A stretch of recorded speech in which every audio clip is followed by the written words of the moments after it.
Hello my dear students, তোমাদের জন্য থাকছে একটা গুরুত্বপূর্ণ আপডেট। নিট 2025 এর রেজাল্ট খুব সম্ভবত ডিলে হতে চলেছে। তোমরা জানো এমপি হাইকোর্টের হিয়ারিং ডেট ছিল 29 তারিখে। সেখানে যে পরীক্ষা ব্যবস্থা নিয়ে যে ত্রুটি, যার জন্য অবজেকশন জানিয়েছিল 21টি সেন্টারে, সেদিন দুর্যোগের কারণে যথেষ্ট লাইট ছিল না। আর সেই লাইট কমের জন্য পরীক্ষা যারা ঠিকঠাক ভাবে দিতে পারেনি তারা হাইকোর্টের দ্বারস্থ হয়েছিল।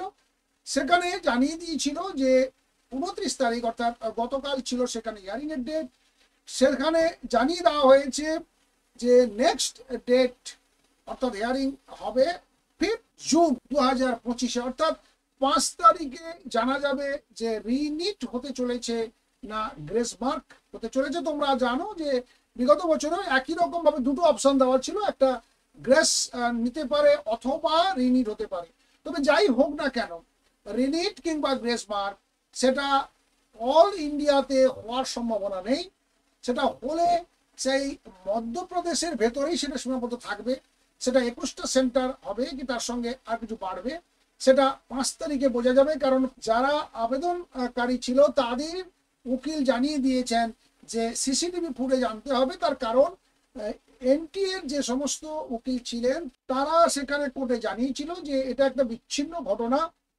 এমনিতেই দরজা জানলা খোলা থাকলেও পরীক্ষা দেওয়া যায়, সেখানে এই আবেদনটাকে মেনে নেওয়া যায় না।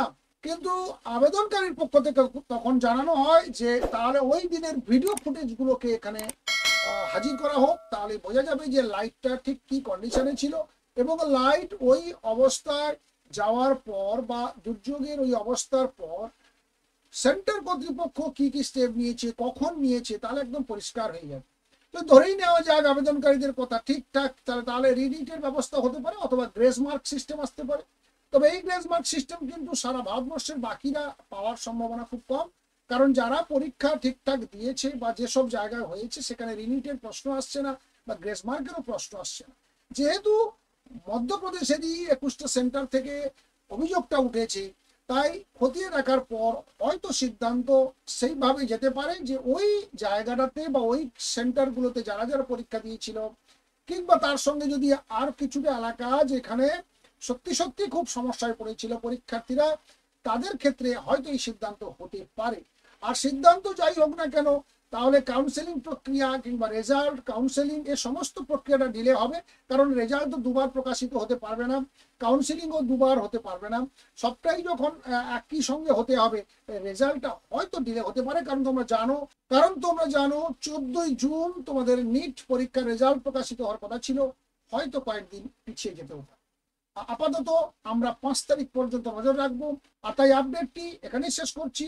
নেক্সট আপডেট নিয়ে বা ওয়েস্ট বেঙ্গল কাট অফ কিংবা একেবারে মেডিকেল কলেজ ধরে ধরে ওয়েস্ট বেঙ্গলের বিগত দিনে বা বিগত বছরের যে কাট অফটা গেছে সেটা নিয়ে আমরা আলোচনা করব। পরপর আসছে ভিডিও।